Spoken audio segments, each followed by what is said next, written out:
What in the Doge is going on?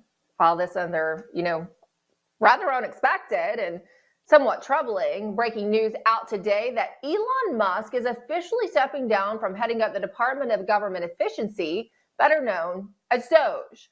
The tech billionaire, who was perennially at President Donald Trump's side since the back half of the presidential campaign last year, has been waging a one-man jihad against government excess, waste, and corruption, promising to cut at least $1 trillion from the federal budget over Trump's first year in office.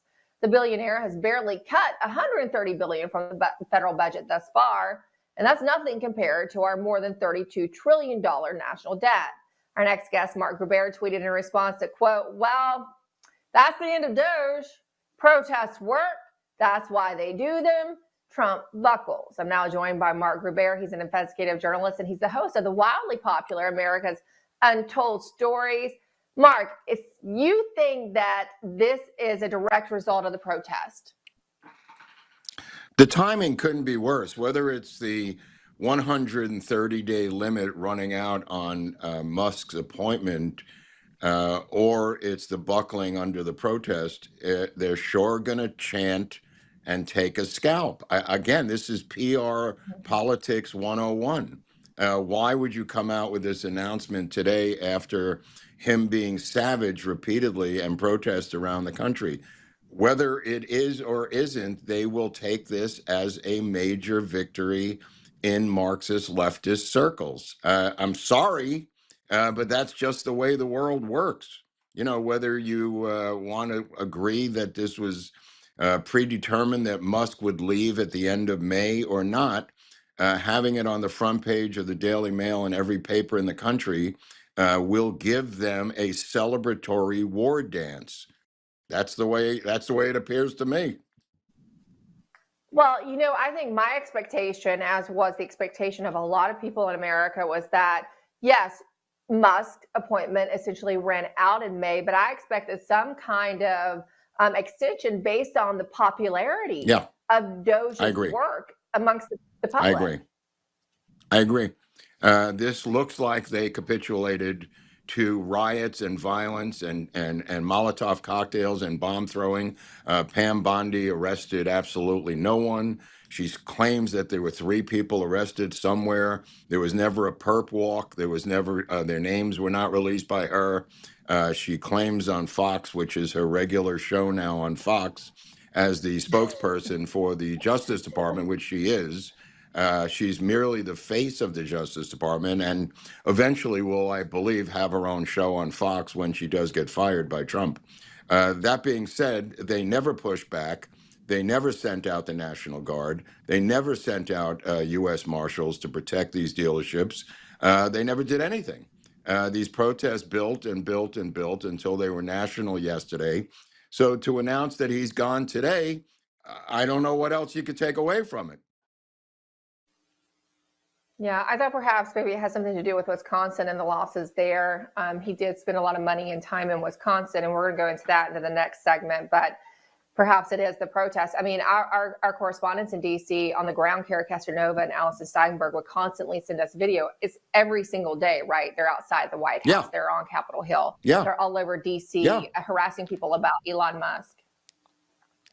The reason they make fools out of themselves protesting is because it works, Emerald. That's why they do it. This is example number 9 million of why the violent protests work.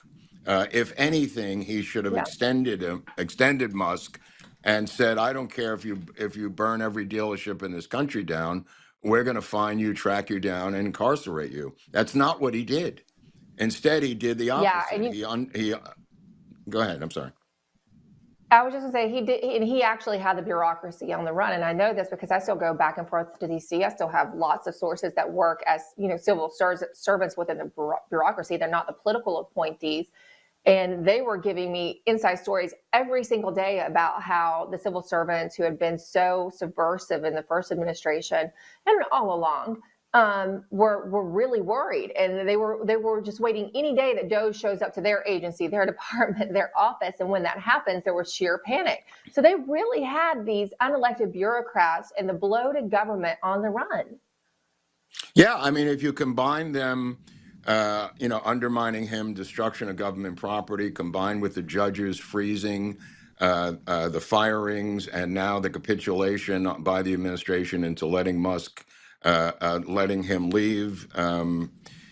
It looks like an incredible victory for the left. I don't know how else to spin this thing, and I'm not in the spin business, but good luck, Caroline Levitt.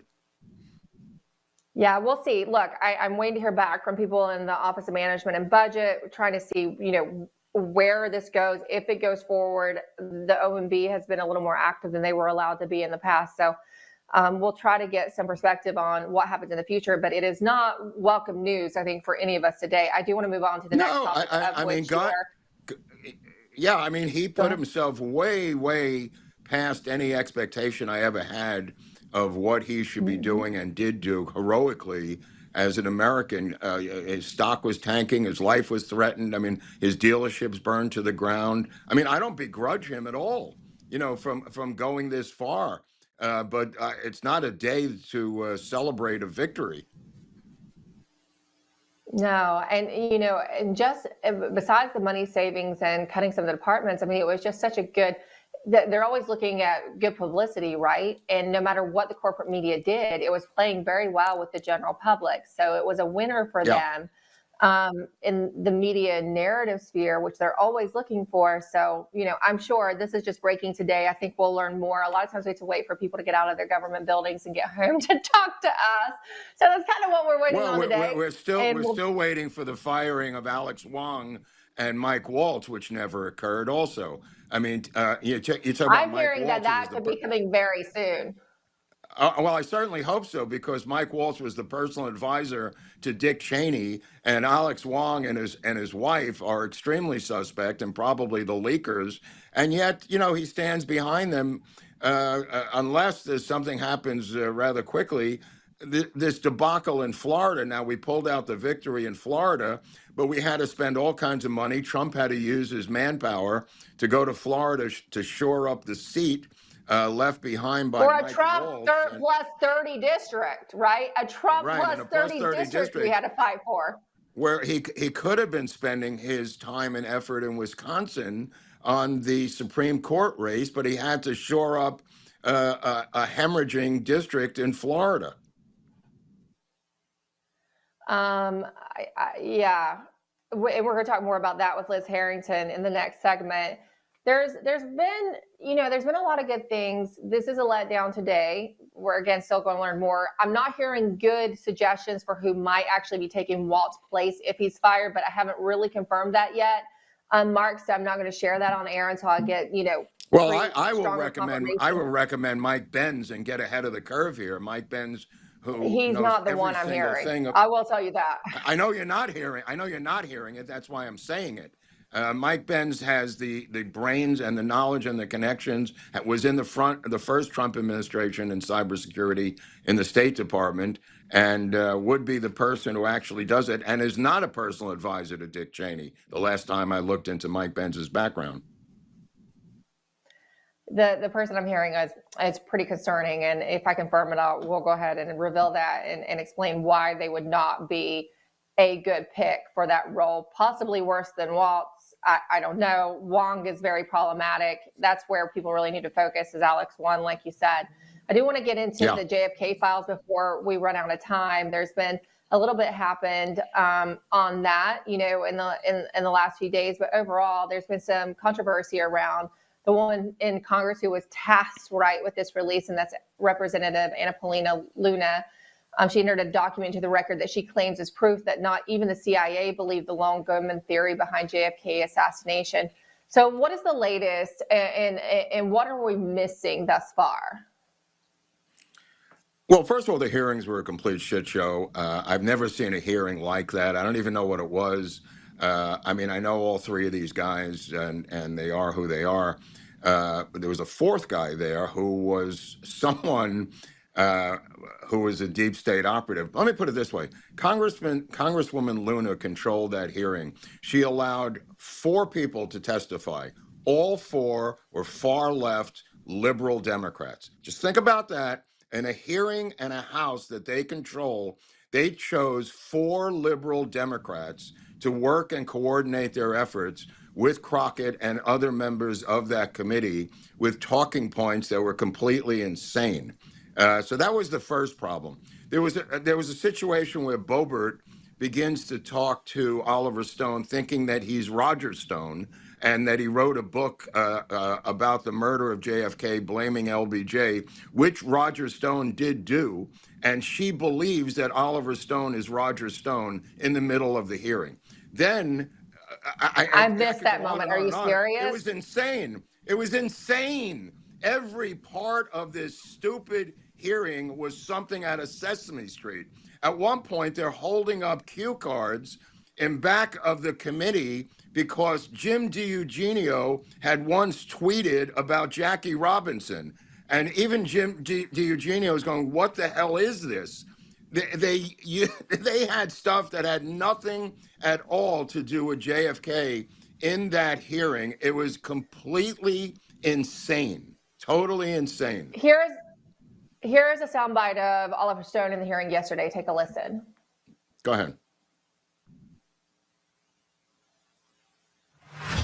Let us reinvestigate the fingerprints of intelligence all over Lee Harvey Oswald from 1959 to 1960, his violent death in 1963. And most importantly, this CIA, whose muddy footprints are all over this case, a true interrogation. James Angleton, before he died, who was one of the original members of the CIA, was talking about Dulles and Helms and the others, what he called the Grand Masters. And he's a Catholic. Angleton was a Catholic in search, perhaps, of repentance before his death. He did say, quote, if you were in a room with them, you were in a room full of people that you had to believe would deservedly end up in hell. Look, Oliver Stone read that opening statement. I presume it was prepared by Jim DiEugenio, who works with Oliver. They're all friends of mine, so I mean, I can't denounce Oliver. At one point, they began to get into Oliver's Vietnam War record for reasons I have no idea, and neither did Oliver Stone. They began to ask him about how he earned his Bronze Star in Vietnam, and he thought they were talking about friendly fire and fragging and killing of officers on your side. It went completely insane. He thought they were talking about fragging, and they, for reasons that are inexplicable, wanted to go into detail of how Oliver actually earned his Bronze Star fighting in Vietnam. That's how crazy this got. Sounds like there's still a cover-up afoot. Is that what we are to really take away from all this? Look, I don't know. Luna is who she is. She's obviously a deep state operative or being controlled by deep state people.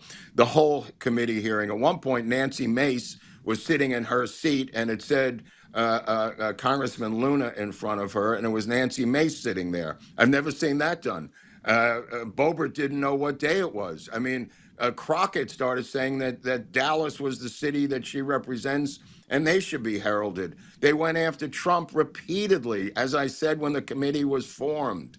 This committee will begin to go after Trump having nothing to do with JFK, which is what they did. Right. They said the release of the documents released Social Security numbers, and they spent their time talking about Trump.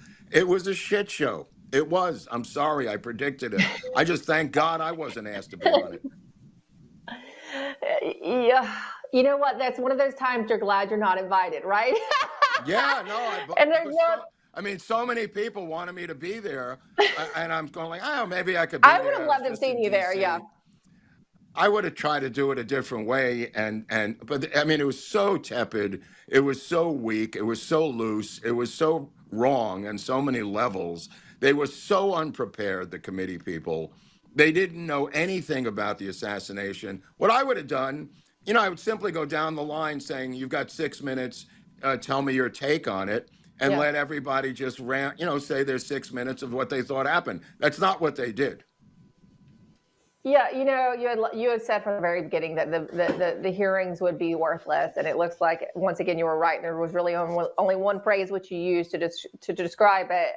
Representative Luna has sort of fallen out of favor this week with the traditional MAGA base. We've been covering that a little bit with Allison Steinberg on the network today. We won't get into that right now. Mark Rivera, thank you so much. I'm going to get into detail on Friday on America's Untold Stories on YouTube, Rumble, and Locals if people want to tune in on Friday about the hearing. So we're going to go into it, a deep dive on it on Friday. You definitely should. Fun Fridays with Mark Rivera and America's Untold Stories. Thank you, Mark. Thank you, ladies. Thank you.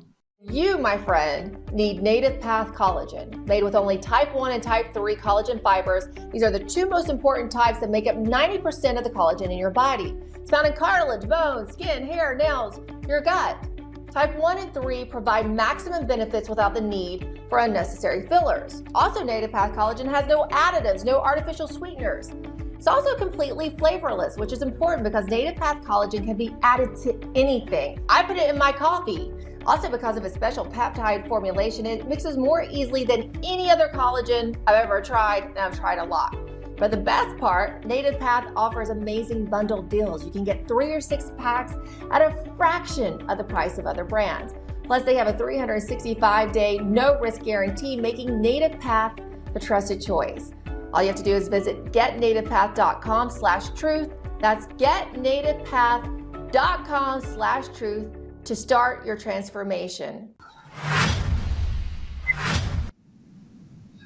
Huge breaking news that validates all of us who try to explain all the time why voting harder doesn't work. 3 Delaware County, Pennsylvania municipal officials admitted to election fraud offenses in a federal court yesterday through, wait for it, registration and mail-in ballots.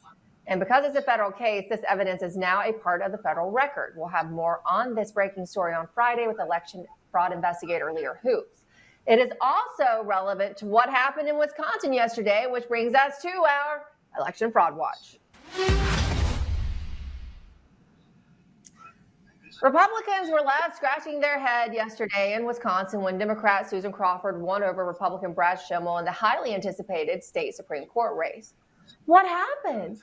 We were told early voting and registration activists had it handled and that voter fraud doesn't exist. Well, obviously the receipts say otherwise. Election fraud expert Peter Berniger noted that the 23 and 2024 result percentages were nearly the same. Almost, he says, as if an algorithm was running. Crawford received more votes in a special election in Dane County, this special election, than the Democrat nominee for the U.S. Senate did in 2022. That is an anomaly. That's unusual. Also, according to Peter Berniger, the city of Washoe just brought in multiple tubs of absentee ballots well into the evening. Berniger also shared pictures of the central count where multiple areas, according to him, were blocked off. People were yelled at by the clerks, and even though absentee ballots were being processed, handled in areas, they were blocked off from observers. Well, something doesn't add up with the count here, but the money spent by Republican donors on activists for mail-in ballots and early voting sure added up quickly. And joining us now, who knows more about this than just about anyone, is a former spokeswoman for President Donald J. Trump, Liz Harrington. Liz, why do people just not vote harder in Wisconsin? What is wrong with people? If only we would have knocked on some more doors, sent a few text messages. You know, the turnout was raise more money. Right, of course, that's the big one. Of course, the turnout was as high as a midterm for a special election. So that's incredible. You can get much higher turnout than that. But inevitably, it's just not enough turnout. It's never good enough for these people, and they'll never actually ask, maybe it's the system we're using to vote.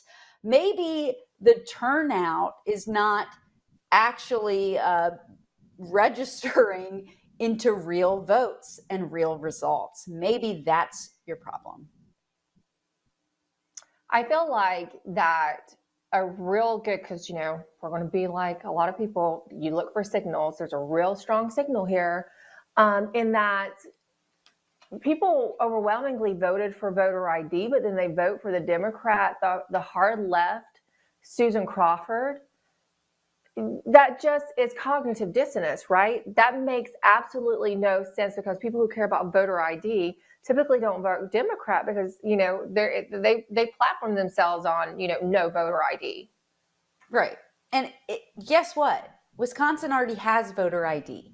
And they had voter ID in 2020. And we all know how that turned out. Indefinitely confined. You had over 200,000 that got a loophole and didn't have voter ID.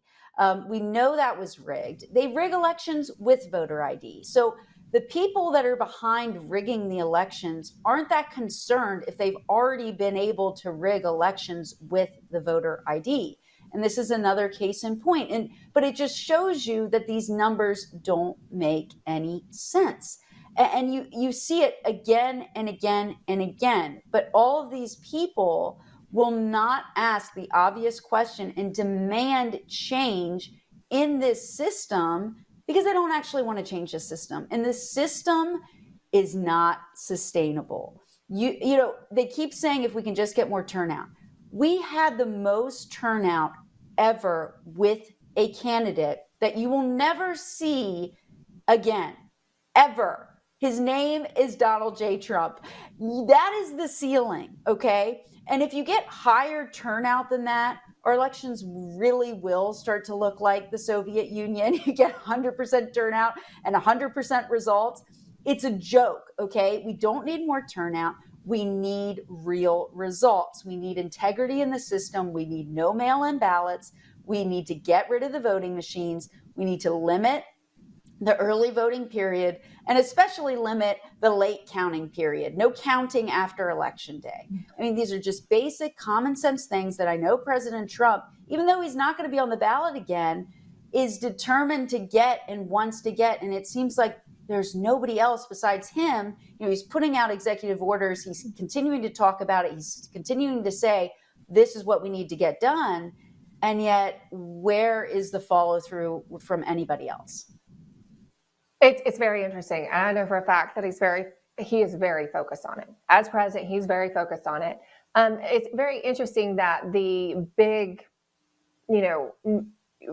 MAGA affiliated personalities, fundraisers, they're not. They're very focused on these mail-in ballots and voting early and ballot harvesting. But if you look at Wisconsin, Peter Bernberger posted information about these, constantly incoming mail-in ballot dumps, right? At the top of the segment, I noted that in a court hearing in Pennsylvania yesterday related to Delaware County, the officials admitted to voter fraud with mail-in ballots. Okay, it's admitted. It's now in the federal record as evidence. And that goes back to another recent special election in Pennsylvania, right? Pennsylvania 36, which you have inside information. That's where we were told again that Republicans just did not turn out enough, right? But if you look at the mail-in ballot breakdown and you look at the final results, it just doesn't add up. So tell us what you know, because you have this inside scoop on this Pennsylvania election. What happened, Liz?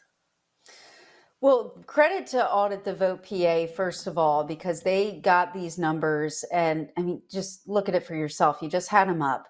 The Democrat candidate they separated the mail-in votes by party.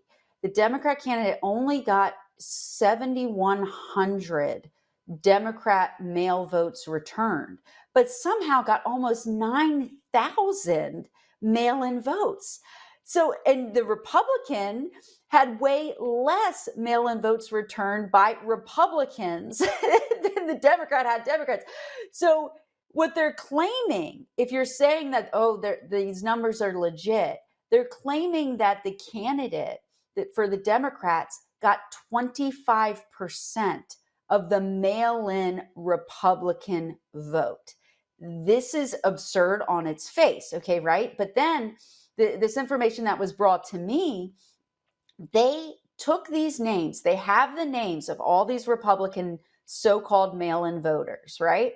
that that they're claiming a quarter of voted for the Democrat.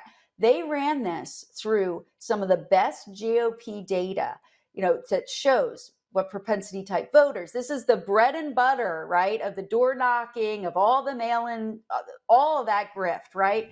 They ran it through and they said there is no way, and I wish they would go public with this. I'm not going to say who, but they went through these names. They said there is no way that 25% voted for the Democrat. It's impossible. At most, it would be 5%. That's still absurd. But even if it was 5%, they're nowhere near having enough votes to flip this race by, of course, just enough, 400 to 500 votes. These votes, when they put the names through, these are right, solid, hardcore Republican voters. These are MAGA voters that showed up in a special election. That makes sense. It doesn't make sense that they voted for the Democrat, and they didn't. So to me, that is such an indication that they're flipping these votes. But regardless of what they're actually doing, take a look. The Pennsylvania law allows the candidate, this commissioner, his name is Josh Pearson or something, go and request the mail-in votes. You can request the ballots. You can request the envelopes. You have the right as a candidate. It's lawful. That's what the law says. There's a mandatory 2% recount. Do it. Look, make them prove it. Make them prove it. And start knocking on these doors of these people you're claiming voted for the Democrat. I mean, this is a crisis because you can absolutely see what the narrative is. If you just ignore this, if the Republican Party ignores it, these candidates, if the DOJ ignores it, the fake news, and just like they're doing with the Wisconsin results, they're running with the fake narrative that, the Democrat Party, which is more unpopular than, the most unpopular thing on the planet, yesterday. But suddenly they're surging, they're getting record results. Everyone just loves them again.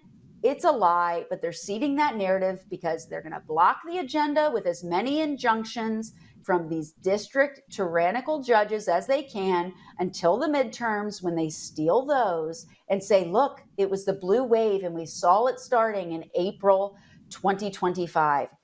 That is not true. Yeah. We can stop it now, but we have to do something about it. We can't let these results stand because they're bogus. Yeah, there needs to be arrest, but also we need these Republican groups to stop justifying this kind of behavior by saying that Republicans just didn't vote hard enough, and there's not such a thing as election fraud. The numbers don't lie. These really inconsistencies do not lie. It's insulting to your own voters, actually. We just need to work harder. No, actually, we've worked really hard. We care really hard about this. We care so much about this country. And to see it just squandered and wasted after President Trump put his life on the line, and you guys aren't willing to follow through on the one thing that, honestly, that's why he's still standing, because he never gave up on the truth. It's just the truth. We want real results. And we'll never have a real election after him if we don't fix this. No. And some of us got so much hate for continuing to talk about the problems with the election leading into the 2024 presidential election and after, when they continued to steal it down ballot. We were just black pillars, right? We were black pillars. We were subversives. And this is exactly why we refuse to stop talking about it. Now you don't back down, Liz Harrington. I rely on you as an ally out there, and I appreciate you. You too, Emerald. Thanks so much. Are you looking for monthly income without the risk of stocks because you don't feel like maybe you're well versed enough in the stock market? Well, here's something you won't hear about on CNBC. There's a unique way to collect royalties directly from America's most productive oil fields. No exploring, drilling, or operational headaches required. You simply collect checks month after month. And the best part? You can get started with just $25 through any brokerage account. The Oxford Club's chief income strategist, Mark Lichtenfeld, breaks down what he believes is the #1 oil royalty play for 2025. Simply visit RobinsonOilBoom.com now for more information. That's RobinsonOilBoom.com. RobinsonOilBoom.com. RobinsonOilBoom.com now for more information. That's RobinsonOilBoom.com.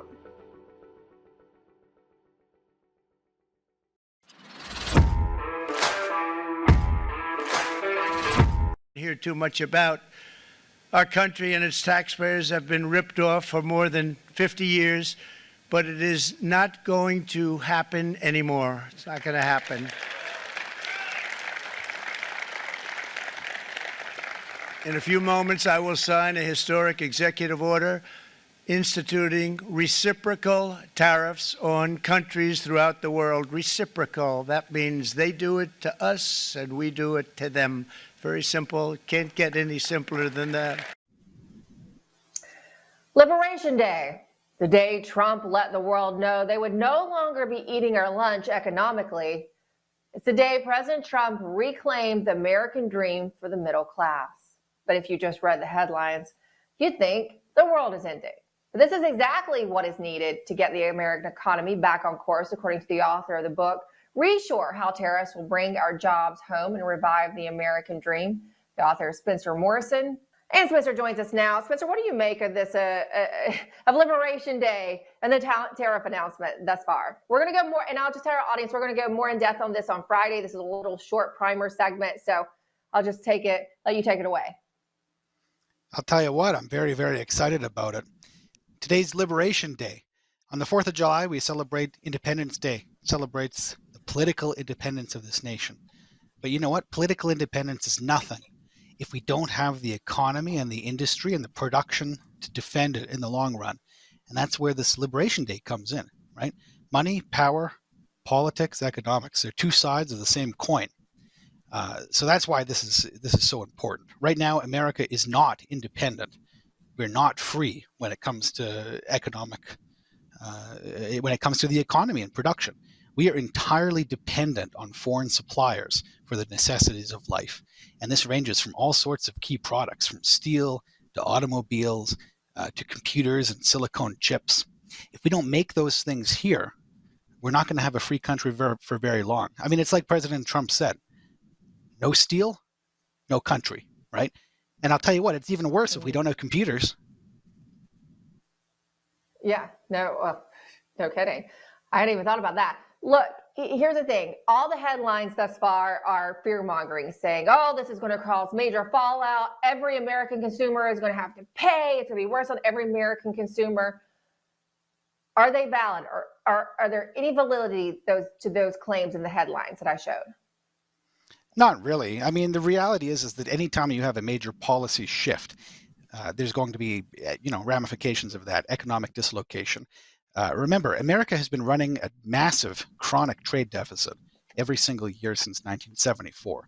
The total cumulative value of that trade deficit, when we adjust it for inflation, is $25 trillion. $25 trillion has left for this country to buy goods from China and Mexico and the European Union, rather than being reinvested in this country. So we've messed out on decades and decades of capital accumulation, of technological growth and investment, and it's totally undermining our ability to function as an independent nation.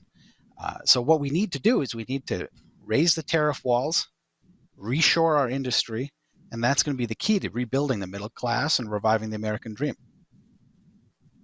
Look, the American dream had become unreachable for so many people, right? The middle class has been gutted for decades. So there's now some light at the end of the tunnel. There will be a lot of reactions from countries over the next couple of days. So as I said earlier, we're going to have Spencer back on Friday for a more in-depth segment on the responses to what happened today. And in the meantime, you should go and buy the book, Reshore: How Tariffs Will Bring Our Jobs Home and Revive the American Dream.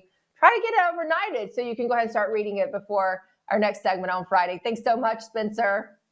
Thanks so much, Emerald. Talk on Friday.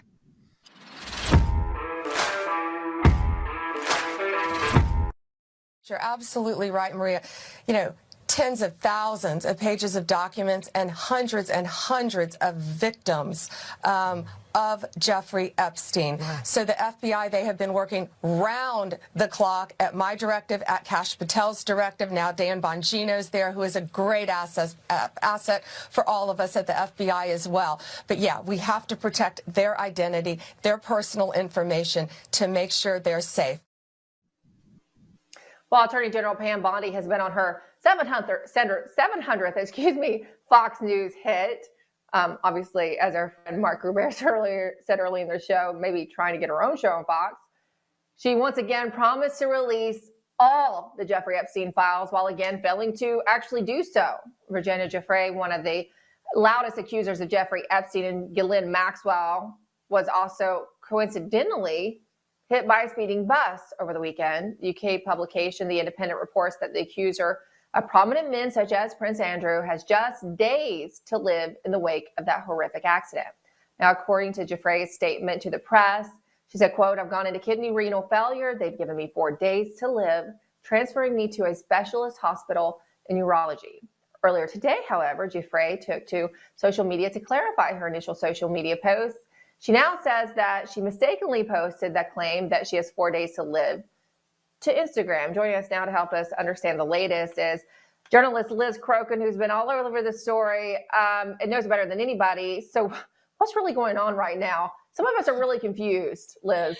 Well, I'm actually very confused too. And, I've been looking into this and I've been covering Virginia Giuffre for a very long time. She's one of the few victims that's been not just the most outspoken speaking out against Jeffrey Epstein in his ring and naming names, including clients and or co-conspirators. She's also, been involved in multiple civil suits where I, in the public, has learned a lot of information on who the other potential co-conspirators and clients are, only because of her depositions, discovery, and testimony. So she has been extremely pivotal in exposing Jeffrey Epstein. So, now we have President Trump back in office, and, we keep getting told that, Epstein files are going to get released, and then files get released, and it's nothing new, and it seems kind of like a rug pull. And so there's all this strange stuff going on. And then this happens. And a lot of people noticed that when she posted this, there were people commenting, this picture doesn't even look real. Or if she's, I'm a nurse. If you're in a hospital, you're not supposed to have jewelry on, or, why isn't she in a hospital gown? And just, so there was a lot of just strange stuff with the post, and then her explanation of why she posted it. She claimed she thought she was on a different social media page that was private, and she didn't mean for it to go public. But then on top of that, the other peculiarities of the whole situation is that she allegedly got into this car accident where she was hit by a bus, and this bus allegedly had children in it, terrified children, distraught children in it.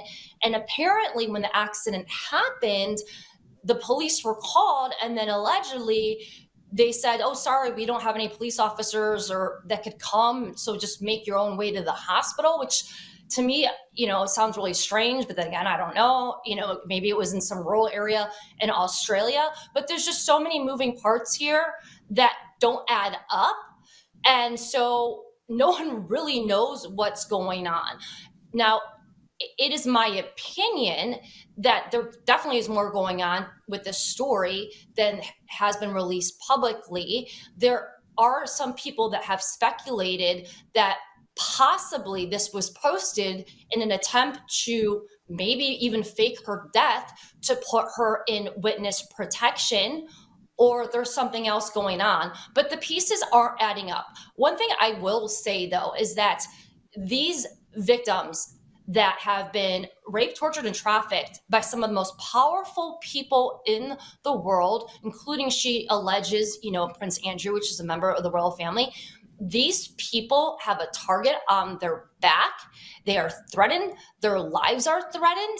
And many of these victims do end up dead in suspicious circumstances. And many of them are murdered. So I wouldn't be surprised if there was an attempt to put her in some kind of witness protection, because we're sitting on the heels of the Epstein files coming out, and I do believe that the Epstein files will come out.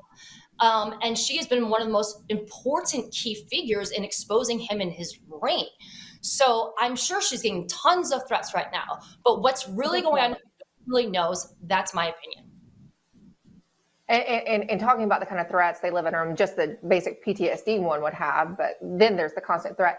I mean, a former girlfriend of Prince Andrew, Lady Victoria, took to Instagram to celebrate the possibility of her getting hit by a bus and dying and saying karma. And I mean, it was pretty terrible. So I can understand that. You disgusted by that.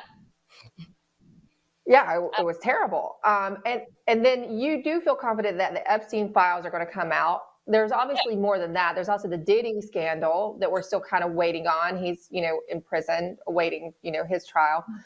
But what about Jay-Z? He's not been mentioned as much lately.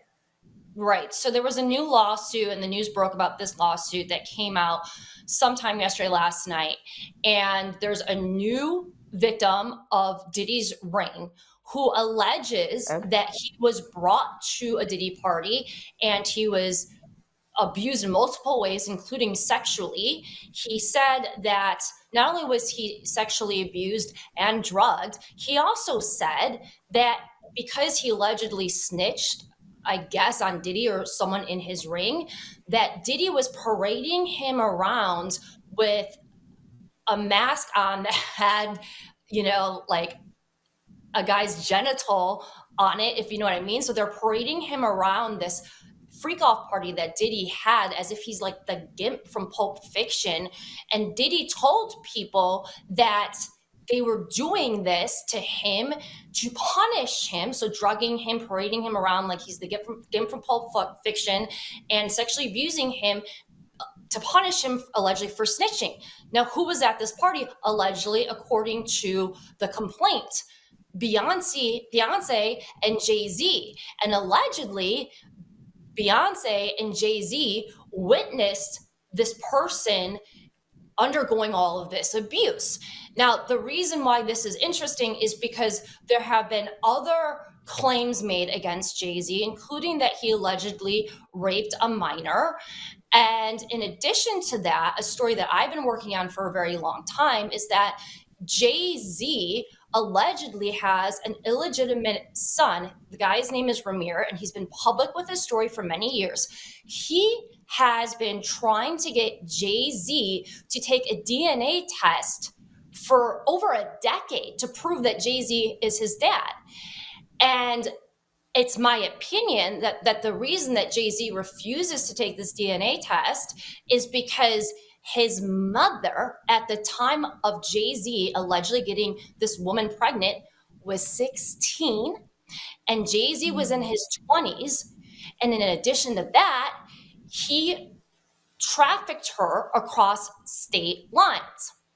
Assuming it's true that he did have sex with her when she was 16 and he was an adult, which means it was rape, but he brought her from one state to another state. So that would be an additional charge. So there's a lot of shady stuff surrounding Jay-Z. We know that he was very, very good friends with Diddy. And so it's very unlikely that he had no idea that Diddy was trafficking children.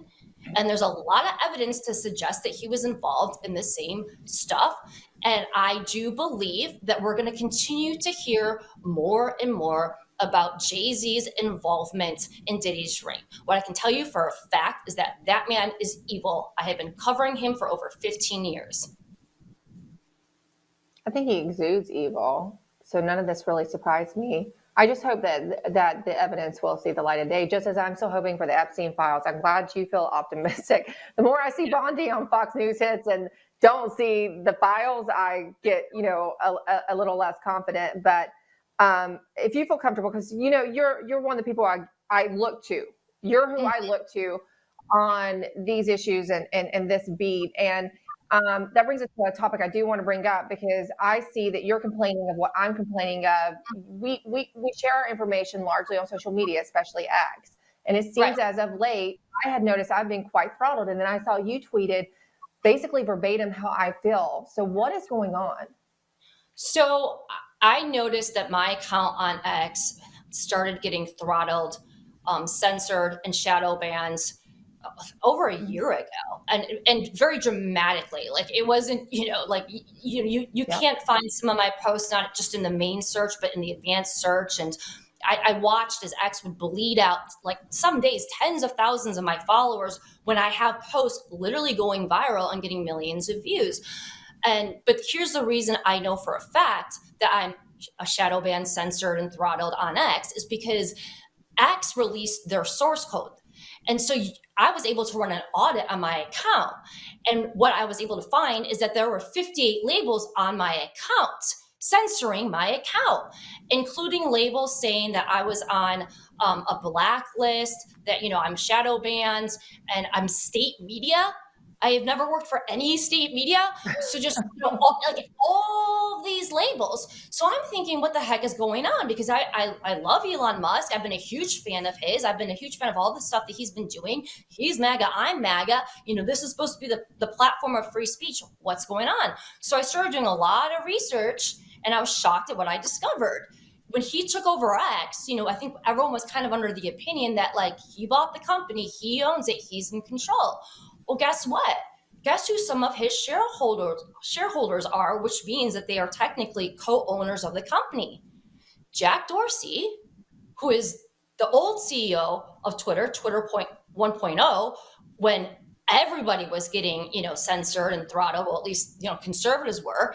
And guess who another big shareholder is? P. Diddy. Wow. Mm-hmm. Wow, Liz, that is huge. Wow. I had no idea. Especially for you. I mean, of course you're going to be shadow banned. I don't see your post anymore. I have to go to your account. I have to actively look for you, which is X at Liz Crokin, just like her name. If you want to go follow her now, because you're not going to just see her in the post. I'd love to run that kind of audit on mine, and we're running out of time, but we'll have to go into this more later because I'm definitely going to do my own research. Mine's been about a year as well. It just nosedived, the analytics. But it's because you're obviously over a target that now we know. I had no idea P. Diddy was a shareholder. So there you go. Now I know for sure why you are being treated that way. It's open source information. And Elon was even quoted a few years ago saying that he's good friends with Diddy. And yes, he invested in X. So this was before Diddy got arrested. Wow. And as far as I know, to be continued. He's still a shareholder. So I was like, what? We'll have to find out that. We got to ask, right? We need to ask X. We need to ask Elon Musk. So this is to be continued. Breaking developing news right here on The Absolute Truth. Thank you so much, Liz Crokin. Let's talk again soon. Thank you. And more related to similar issues and what's becoming a disturbing story, recent revelations by investigators prove that Catholic Charities accepted a ludicrous amount of U.S. taxpayer money to basically traffic children who had entered the U.S. illegally through Joe Biden's open southwest border. According to Forbes, Catholic Charities USA was the 13th largest U.S. charity last year. Of its total $4.7 billion in revenues, Catholic Charities received $1.4 billion from government support, compared with the $1 billion in private donations and $2.2 billion in other income. But one man, our next guest, Joe Rossi, himself a devout Catholic, is taking on this monster. Rossi sent a series of emails to Catholic Charities demanding an independent investigation be conducted to determine where the absurdly large amount of taxpayer dollars the NGO received went. Interestingly, Rossi has learned that several changes were made to the way in which the NGO vetted adult caregivers who were supposedly coming to pick up the undocumented children in their care. Quote, he found that effective immediately background checks required as well as requirements for obtaining identification for adult household members and alternate adult caregivers identified in a sponsor care plan are not required as a condition of release. That's because, according to Rossi, Catholic Charities was paid more by the feds to move the children out of their care and into that of an adult, any adult, didn't matter, as quickly as possible. And Joe Rossi joins us now. So, Joe, you found out they were just moving them along to anybody to get them out, and they got incentivized to do so. Yes, this started back in when the Biden administration opened the borders. There was a massive influx of unaccompanied children, and it became obvious that they did not want to have legal troubles or PR battles with unaccompanied children backing up at the border. So on March 31st, they issued field guidance number 11, which basically waived the requirement to vet sponsors.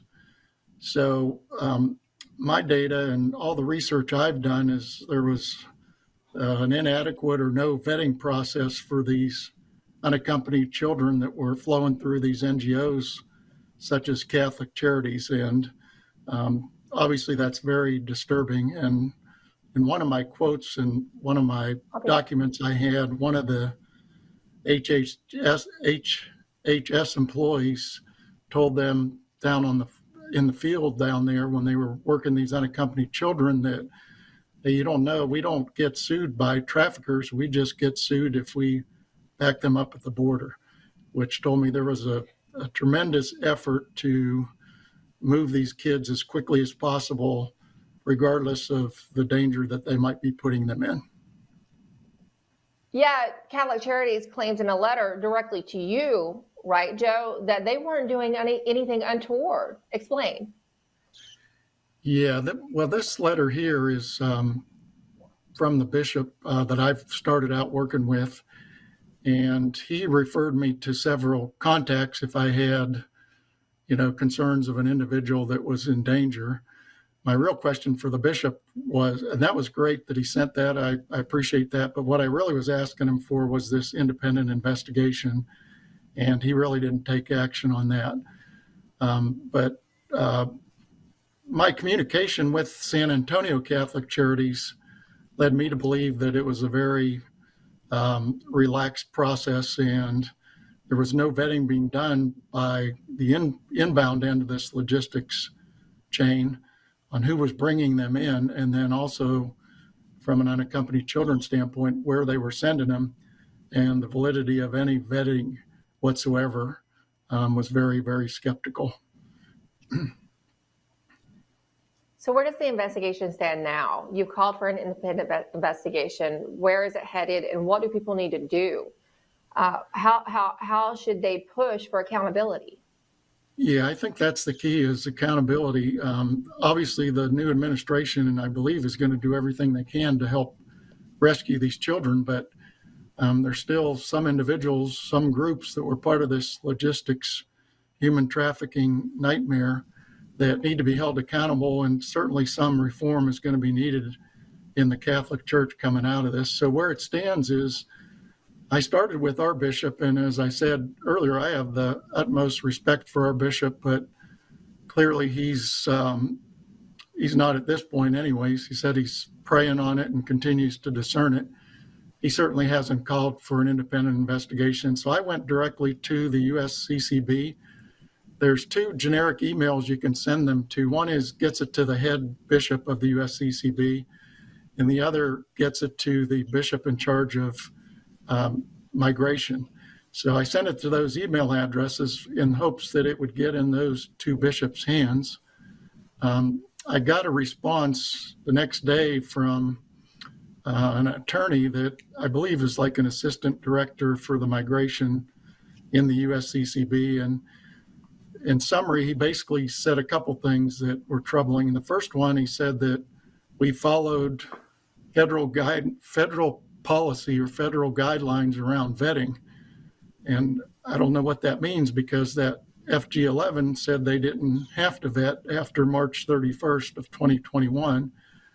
And then the second thing he said twice was, well, regardless, just may I remind you that the ORR, which is the Office of Refugee and Resettlement, the federal employees, they make the final decision of who and when to send these to. So it appears that tells me they're just saying, we're washing our hands. They told us it was good. We sent them there. And regardless of the lack of a vetting process, and he told me that twice in the email. And then he also referred me to the bishop's response defending their position. And it was almost verbatim in their response was exactly the same words he used about, let me remind you that the final decision on who to send these children to lies in the hands of the ORR. So it was 3 different times it was stated almost verbatim. So, that's their talking point that they're going to use, that we're just in the middle of this, and we're not responsible. Really? It's ultimately the federal government's responsibility of who we send them to. Passing the buck. Everybody always passing the buck. But if you want to get involved in pushing them to actually conduct an independent investigation, as you said, and as you can see on your screen, you can email Archbishop Timothy P. Broglio, Archbishop Broglio. Joe Rossi, you are one of the most tireless fighters I know, and you have more integrity than probably any person I know. I'm so glad that you've gotten into this fight as you did with election fraud, because you were very effective in that fight in Georgia. And I feel that you'll be similarly effective in this fight for children. Joe, thank you. Thank you all. God bless.